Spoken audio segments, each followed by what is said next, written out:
Hola, un gusto saludarles. Les doy la bienvenida. En esta ocasión voy a conversar con el doctor Salvador Cicero, presidente de CGG Law Partners, con más de 24 años de experiencia.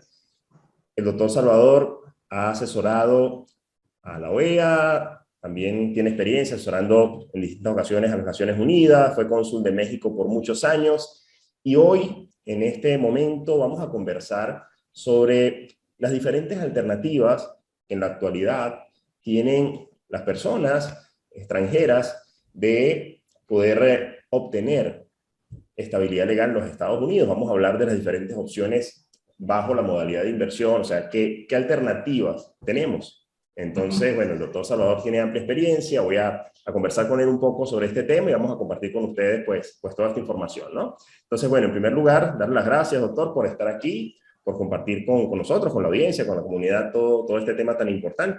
Primero quisiera para comenzar y dar un contexto general que nos comentara a nivel global cuál es el contexto actual en este momento que tenemos a nivel migratorio, para personas que quisieran hacer su inversión en los Estados Unidos. ¿Cuál es el panorama global? ¿Qué opciones se contemplan para poder optar en la parte migratoria? Netamente en la parte migratoria, ahorita podemos hablar de la inversión no migratoria, pero netamente en la parte Claro. migratoria, ¿qué alternativas tienen las personas en este momento? Bueno, mira, nosotros cuando vemos a cualquier cliente que quiere hacer una inversión, vemos todas las opciones que tienen para poder emigrar, porque hay dos niveles, ¿no? Hay el nivel de tú como persona de negocios, ¿qué es lo que más te va a retornar por la inversión? Esa es una arista, ¿verdad? La segunda parte sería cuánto dinero tienes para invertir. Y la tercera parte es cuál es tu intención. ¿Te quieres venir de residente? ¿Te quieres venir temporalmente? ¿Te vienes solo o traes a tu familia? Entonces, todas esas consideraciones son individuales. Cada caso es distinto. Creo que el error que muchas personas cometen al tratar de venirse a Estados Unidos es ellos vienen con una idea de quiero una visa EB5 o quiero una visa E2, ¿no? Creo que esa no es la manera de hacerlo. ¿Por qué? Vamos a decir que tú vas al médico, tú no llegas con el doctor y dice, es que creo que traigo un cáncer aquí en la axila izquierda, no, no es eso, me siento mal, te toma la temperatura, te toma, ¿sí me explico? Es como empiezas. Y creo que en el campo jurídico a veces no dejamos que los abogados hagan el análisis apropiado. Pues lo más importante para mí, para poderle darle un consejo a alguien, es saber cuál es la intención y cuál es la meta. Hay que empezar por eso, saber cuál es tu intención. Nos hablemos en esos términos. ¿Okay? De manera general, antes de hablar de negocios específicamente, hay muchas maneras de venirte a Estados Unidos. La primera es, tú puedes venir con una visa de turista e identificar oportunidades de negocios, ¿verdad? Para eso tienes que cumplir con lo que te piden en la embajada, ¿verdad? La visa famosa, la B1, B2, por eso se llama B1, B2, es turismo y negocios. Pero si vas a venir a buscar un negocio, tienes que hacer una declaración adicional que te permite venir para gestionar negocios. Entonces, dependiendo de qué país seas, también van a depender tus oportunidades. Porque como tú bien comentabas, por ejemplo, utilicemos dos ejemplos, México y Colombia. Colombia es parte desde 1948 ya el beneficio de los tratados, ¿no? Con Estados Unidos. Una persona de Colombia puede calificar para cierto tipo de visa que otros países que no tienen ese estatus no van a calificar, me explico. Entonces, ¿de qué país de nacionalidad eres? Va a determinar qué oportunidades tienes. Por ejemplo, México tiene, como todos sabemos, pues el Tratado de Libre Comercio de América del Norte, en sus diferentes nombres y modalidades, ¿no? Esencialmente una persona en México puede decir, ¿sabes qué? Yo quiero ir a abrirme una oficina de mi propia compañía a Estados Unidos. Y ellos lo pueden hacer porque tienen ese beneficio bajo ese tratado específicamente. Entonces, dependiendo de qué nacionalidad tengas, no de dónde vives, ¿okay? Porque hay venezolanos en Colombia, hay ecuatorianos en Colombia, depende de la nacionalidad que tú tengas lo que te va a permitir venir a Estados Unidos. Ese es punto número uno. Entonces, puedes venir a estudiar, ¿verdad? Esa es otra opción que también te permite venir a estudiar, hacer un posgrado tal vez, Y si vienes a hacer un posgrado, tienes la oportunidad de hacer lo que se llama una OPT, que siempre que vienes a estudiar a Estados Unidos, puedes quedarte un año y trabajar para aprender lo que acabas de estudiar. Entonces, ese año te permite identificar oportunidades que te pueden llevar a diferentes tipos de visa. ¿Okay? Otra cosa que a veces veo que la gente no ejerce es las visas familiares. Si tú tienes algún familiar que es ciudadano en Estados Unidos, ellos te pueden pedir, y por ejemplo, tengo muchísimos clientes colombianos que me dicen, bueno, pues es que mi hermano está allá hace 20 años, pero pues, ¿para qué me mete la visa? Pues si te lo hubiera metido hace 20 años, ya hubieras tenido tu visa hace 12 años. ¿Sí me explico? Entonces, nunca está de más hacer esos procesos e identificar esos procesos. ¿Ok? Ahora, hablemos ya más específicamente de negocios. ¿Alguna pregunta hasta ahí? ¿Ahí vamos bien? Hasta ahí todo muy claro. Hay un punto aquí que quería ampliar de lo que comentó, que es muy Sí. importante, que se tome en cuenta la nacionalidad que tiene la persona. Actualmente hay muchas personas, por ejemplo, venezolanos en muchas partes del mundo. Su nacionalidad es venezolana. Hay personas que no tienen doble nacionalidad, sino solo venezolanos y tienen una estabilidad legal en Colombia, por ejemplo. Una estabilidad legal, en muchos casos, puede ser por esta situación, pero no es su nacionalidad. Personas bajo esa circunstancia puntual, por ejemplo, que su nacionalidad es venezolana, pero tienen una estabilidad legal en Colombia, por ejemplo, en Chile, Si ¿optan son por ese residentes, beneficio o no? Sí, o si sea, son residentes, si son residentes, es probable que sí puedan solicitar el beneficio. ¿Ok? Por eso digo, ahora, también tengo clientes que pueden tener la opción, que son a lo mejor colombianos y españoles. Hay muchísimos, ¿no? O dominicanos y españoles. Entonces pueden entrar por cualquiera de esos dos lados porque tienen esa opción. Entonces, te digo, cada caso es específico. Entonces aquí vamos a hablar de manera muy general porque obviamente pues la gente va a tener que hacer análisis de su situación específica. ¿Ok? sí, es muy importante lo que el doctor nos comenta. Por supuesto, cada caso es particular. Quise ampliar un poquito allí porque, claro, hay personas que tienen la doble nacionalidad, pero siempre nos llegan preguntas de personas que, aunque no tengan la doble nacionalidad, una sola nacionalidad, pero tienen estabilidad legal en un país, residiendo en un país X de Latinoamérica, aunque no es nacionalidad, tienen esa estabilidad legal. En ese caso habría que verlo, pero como nos acaba de comentar, la opción es probable que se pueda. Habría que ver el caso en particular, ¿no? De esa Y te, persona. y te voy a decir por qué. Porque lo que viene va a dejar muy en claro que sí, y cada caso es específico, porque ahí va a depender, por ejemplo, ¿tienes dinero para venir a invertir por lo menos $100,000? ¿O tienes $1,000,000?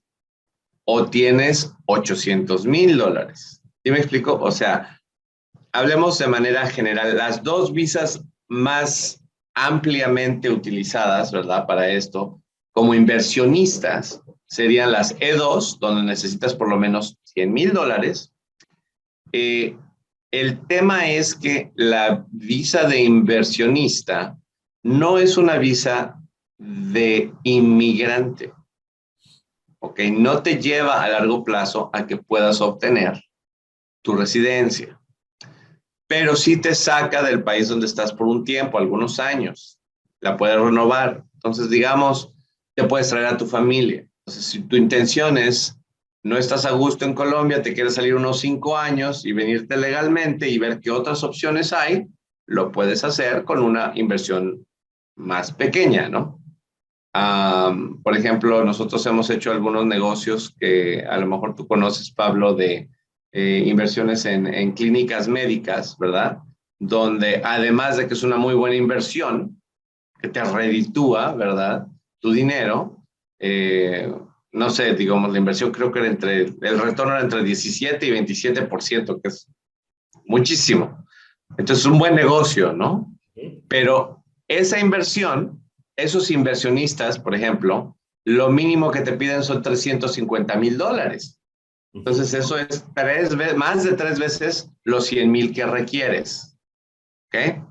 Entonces, por eso vuelvo a repetir, ¿cuánto dinero tienes y cuál es tu intención? Con esa visa te puedes venir tú y te puede venir tu familia. Y los familiares que se vienen contigo no tienen que trabajar en esa empresa, entonces pueden trabajar en otros lados. Entonces, abre para opciones. Ahora, como tú sabes, el 11 de marzo de este año hubo un cambio a la tasa mínima que se necesitaba para la EB5. La EB5 es la visa que te permite hacerte residente. Y ahí antes eran 500,000, eso ya lo subieron a $800,000 y tiene que estar invertido en zonas que están deprimidas económicamente, esencialmente, ¿verdad?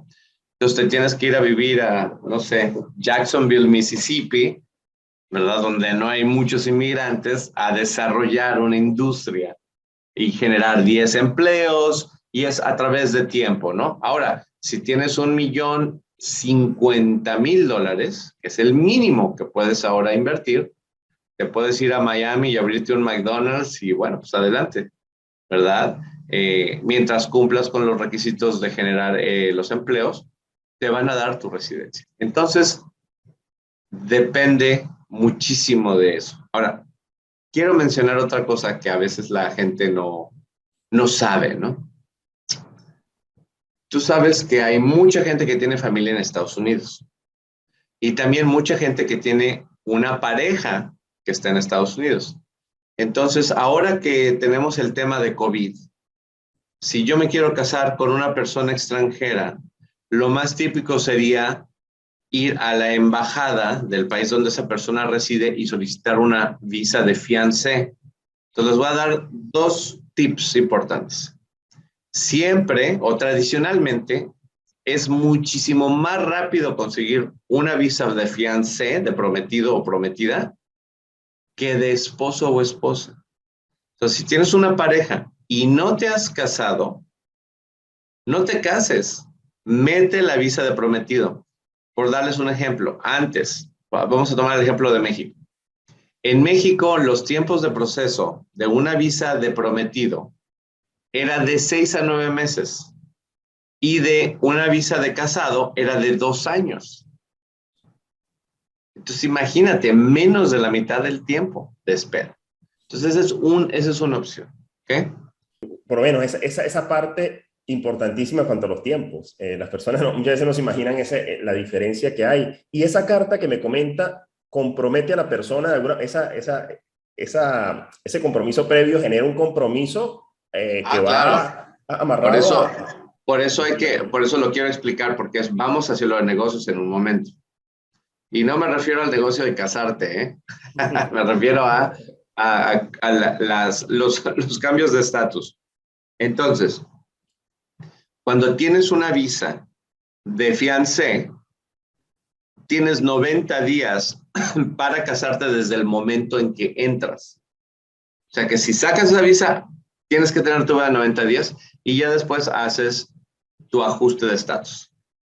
Ahora bien, si tú viniste de negocios y entraste con una visa y te quedaste, la única manera de cambiar de ese estatus de visitante a residencia es a través de un matrimonio. O sea, si tú viniste a Estados Unidos con una visa y te dieron un permiso de 6 meses y te quedaste más del tiempo permitido y ya vives acá, indocumentado, no puedes, aunque hayas ganado $1,000,000 y tengas el dinero, no puedes cambiar de ese estatus al estatus de inversionista. ¿Por qué? Porque te pasaste del tiempo. Pero, como entraste con inspección, sí puedes cambiar al estatus de pareja de un estadounidense. Y te dan tu residencia en 6 meses. ¿Ok? Quiero tocar un punto allí con lo que conversó ahorita, previamente, con el tema de la inversión, porque usted daba ese panorama de que, ok, hay personas que entran inicialmente con una E2 y luego podrían cambiar su estatus, pero la razón de fondo es que para una visa E2 es mucho más sencillo el proceso y el monto de inversión es menor. Es que no, claro. No lo dice por decirlo, es porque la visa EB5 es mucho más compleja. Entonces quisiera como colocar en esta comparación, en la E2 y la E5, los montos y los plazos. Claro, bueno, hay que entender una cosa. Bueno, los plazos promedio después de COVID ya no existen. ¿Ok? Porque lo que hacíamos antes de COVID y lo que está sucediendo ahora están completamente desconectados.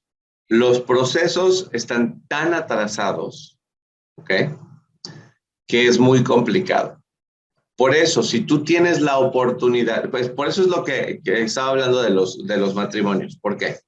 Es uno de muchos ejemplos, porque a veces es más fácil entrar a Estados Unidos con un estatus y cambiar a otro. Por ejemplo, una familia que tiene más de $1,000,000 probablemente se puede gastar $50,000 en mandar a una persona a la escuela. ¿Sí me explico? Entonces, esa persona puede estar en estatus de estudiante mientras que se procesa la visa, ¿verdad? Si la intención es salir inmediatamente del país. ¿Ok? Ahora, cuando estamos hablando de inversiones, efectivamente, la visa que es más eficiente es la visa E2, porque los montos son más bajos, es mucho más barato. Hablemos también de lo que cuesta sacar una visa. Una de estas visas de trabajo jurídico, cualquier firma, no nada más la mía, te va a cobrar entre $10,000 a $25,000 por la visa, por el trabajo, porque sí, efectivamente es muchísimo trabajo. ¿Okay? Obviamente, lo que te va a redituar esa inversión es acceso a crecer tu capital de una manera exponencial, ¿no? De otra manera no tiene sentido hacerlo. Hay otra categoría que quiero mencionar, porque la gente siempre me pregunta, es la visa H1B. La visa H1B requiere que alguien te contrate y te patrocine. Entonces, esas visas, la desventaja que tienen, y también estas otras visas, ¿verdad? Todas las visas, es que hay un número limitado de visas. ¿Ok? Hay excepciones siempre, ¿no? Si te contrata una universidad, no hay el límite, etcétera, ¿no? Pero en general,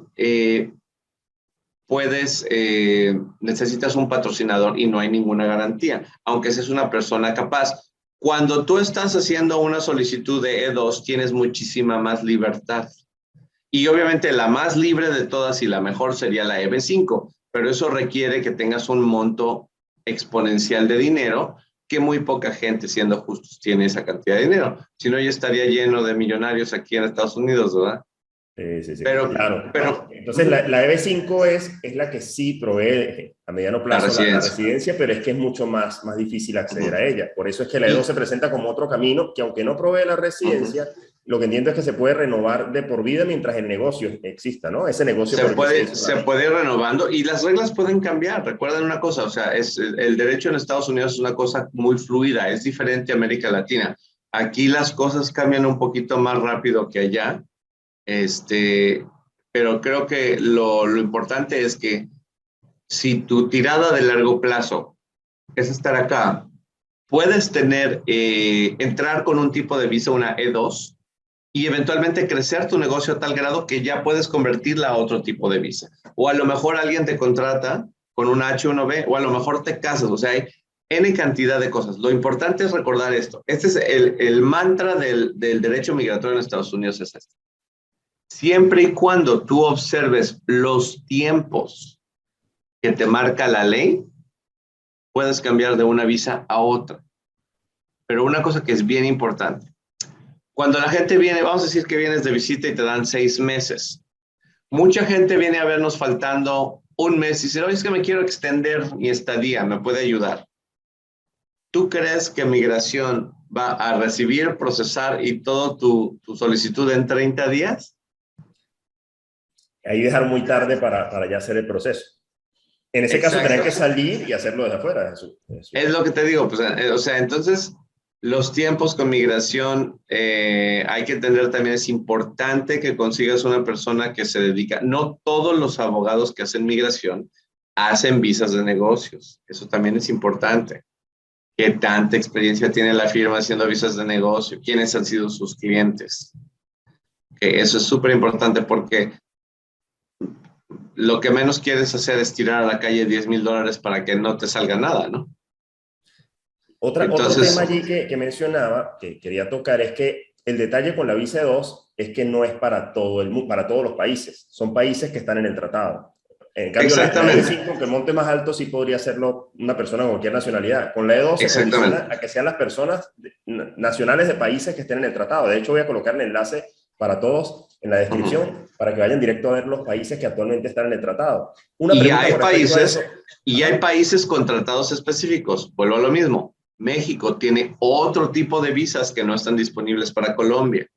Ujú. Entonces, vuelvo a lo mismo. Cada país y cada nacionalidad tiene cosas específicas que se deben de analizar para dar un contexto mucho más amplio. Por ejemplo, la gente de El Salvador que puede estar aquí con TPS, que ¿cómo se llama?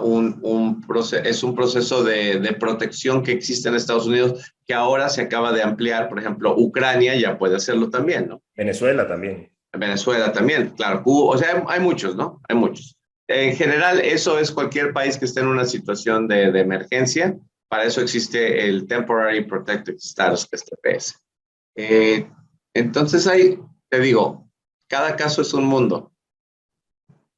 Totalmente, totalmente. Una duda que me surge aquí en el proceso, conversando sobre la E2, que la E2 pues, está condicionada a los países que están en el tratado. Uh Si -huh. este país, por cualquier circunstancia, vamos a decir, ya no estuviera en el tratado, en el momento que la persona ingresa, ingresó bajo el beneficio del tratado, una persona de Colombia, por ejemplo. Uh -huh. Después, en el tiempo, Colombia deja de estarlo. Esa persona adquirió el beneficio cuando estaba Colombia dentro. Su visa puede renovarla de por vida, independientemente de que dentro de unos años ya Colombia no esté en el tratado o no. Va a depender de las reglas que el Congreso marque en su momento. Ujú. Ok. Muy importante porque esa duda me surge porque dependo de que mi país esté en el tratado, ¿no? Aunque bueno, es muy Ah, estable, claro. ¿verdad? Es Bueno, muy estable ese tema. sí, pero mira, por ejemplo, salvo que sea una situación como lo que pasó en Venezuela, eh, es probable que no tengas un problema. Porque mira, por ejemplo, los venezolanos no se podían beneficiar, pero cuando eso cambió, Estados Unidos adoptó reglas especiales para ayudar a los venezolanos. ¿Sí me explico? Entonces, una cosa por la otra. Y Ujú. obviamente, pues no tenemos una bola mágica para ver qué es lo que va a pasar, pero digamos, Colombia accedió al tratado el 10 de junio del 48, ya pasó algún Toda la tiempo. vida. En medio de eso ha habido todo tipo de gobiernos en Colombia, algunos buenos, algunos no tan buenos, y no ha habido un cambio del estatus de inversión. Recuerda, Estados Unidos siempre va a dar la bienvenida al dinero. Sí, Siempre hay una buena manera de buscar cuál es cuál es la fórmula. Y también, vuelvo a lo mismo, no hay que enfocarnos en el tipo de visa que queremos. Hay que enfocarnos en lo que queremos lograr, hay que enfocarnos en lo que está en el mercado. Lo que te puedo decir por mi experiencia laboral de los últimos 2 años es que para América Latina hay muchísimas oportunidades de E2, porque hay compañías, bueno, la que te comentaba, ¿verdad? Por ejemplo, lo de las clínicas médicas de la Florida, sí. que es un buen negocio porque hay muchos viejitos en Florida, acá hay un sistema de seguros de médicos que mantienen toda esa industria. También he hablado con algunas personas de el tema de cripto, ¿verdad? Traer inversiones para compañías de cripto. Perdón, últimamente se ha abierto mucho en Estados Unidos, está creciendo mucho la industria del cannabis. El cannabis es una industria, perdón, que por el momento no está regulada a nivel federal, pero el movimiento es probablemente de aquí a 5 años. Puede que haya oportunidades en la industria de cannabis, tanto para crecer en América Latina como para invertir en Estados Unidos, porque esa industria aquí produce, o sea, lo que te retorna en materia de la ganancia, pues es altísimo. Pero como no está permitido a nivel federal, no es algo que realmente te pueda ayudar para tu estatus migratorio, ¿sí me explicó? Sí. Entonces, ¿por qué lo menciono? Porque vuelvo a lo mismo. Hay oportunidades, obviamente nosotros conocemos, seguramente tú tienes clientes ahí que los puedes conectar con gente, está buscando inversiones, pero el punto es que también hay industrias que están creciendo, que están evolucionando, y que probablemente con el tiempo van a abrir otro panorama de visas y de oportunidades de migración que en el momento no existen, ¿verdad? Entonces, pues vamos a ver cómo se desarrolla esto. Y pues te quería dar las gracias por invitarnos. Ya sabes que estamos aquí para cualquier pregunta. Tienes mis datos, los puedes compartir. Sí, no, es un gusto haber compartido. De hecho, los datos los estoy colocando aquí en la descripción del doctor. Y sí, es un panorama bien claro que nos muestran estos minutos que conversamos. Antes de cerrar, una última preguntita con respecto a lo que comentó ahorita, de las clínicas que yo también conozco, de estas clínicas se están expandiendo. Una de las los grandes puntos que creo que tiene, quisiera que usted me lo confirmara, es que yo invierto, por ejemplo, el dinero para una de dos en una de estas clínicas médicas. Muchas personas hacen esta consulta común. Tengo que estar al frente de ese negocio, dependiendo del caso. Entiendo que no necesariamente migración no me lo exige, pero a nivel práctico, yo quiero que el negocio sea rentable. No Claro. necesariamente a nivel migratorio no necesito estar ahí, sino si el negocio camina sin mí, creo que en el caso de estas clínicas el negocio se autogestiona, ¿no? O sea, no es obligatorio a nivel de migración que yo esté al frente del negocio. Yo hice mi inversión, puedo entrar y salir. Otro Claro. condicionamiento. Bueno, hablemos de eso. Ya estaríamos entrando un poquito más adentro de lo que es el trabajo corporativo, ¿no? Pero sí es importante, gracias por la pregunta, porque sí es importante mencionar cómo se estructura todo esto. Entonces, lo primero que nosotros tenemos que hacer para que el cliente consiga su visa es estructurar el negocio de una manera que cumpla con los requisitos federales para que les den la visa, ¿verdad? Ahora, en el caso de clínicas médicas, obviamente tienes que ser un médico para llevar una clínica médica. Y muchos de los inversionistas que tenemos no son médicos. Entonces, lo que se hace es que se crea una compañía, que es una compañía que hace lo que es el management, ¿verdad? La administración de la clínica médica. Y los inversionistas en ese contexto invierten en esa compañía. O sea, en realidad no están invirtiendo, al menos en papel, en la clínica médica per se, sino están invirtiendo en la compañía que hace toda la administración. Y sí tienen que estar involucrados. Esto es importante, ¿ok? Porque tienes que participar 1 o 2 veces al año en la junta directiva, ¿verdad? Ahora recuerda, la persona que estamos mencionando aquí, quien sea, invirtió $350,000. Entonces, de alguna manera, pues quieres saber qué está pasando con tu dinero, porque eso no es una cantidad menor de dinero. Y digo, en Estados Unidos, para que lo que nos ven tengan un contexto, mi condominio en Chicago, cuando lo compré hace 10 años, me costó $220,000.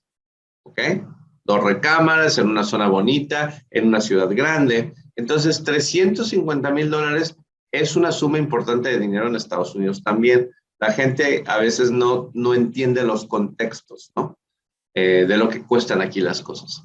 Pero sí es importante entender que sí vas a tener que tener algún nivel de involucramiento con el negocio, no el día al día necesariamente, pero sí es importante. La estructura corporativa es muy importante para que te den el beneficio. ¿Okay? En Perfecto. este caso ya hemos dado más de 120 visas, entonces pues hay muchas clínicas, ¿no? Eso sí es un negocio comprobado, pero puede haber otros negocios que tal vez no estén tan comprobados, que sean una buena inversión, entonces caso por caso. Perfecto, ¿no? Muchísimas gracias para todos. Estoy colocando aquí en la parte inferior tanto la información de interés que compartimos hace un rato en enlace, como el contacto también del doctor y de todo su equipo, para que, bueno, si quieren ampliar la información, también lo puedan hacer. Entonces, bueno, doctor, un gusto haber compartido este espacio, información muy valiosa para todos nosotros. Y bueno, muchísimas gracias por esta oportunidad y este compartir, ¿no? Tan productivo. Gracias por invitarme, un placer. Un gusto. Bueno, hasta una próxima oportunidad para todos.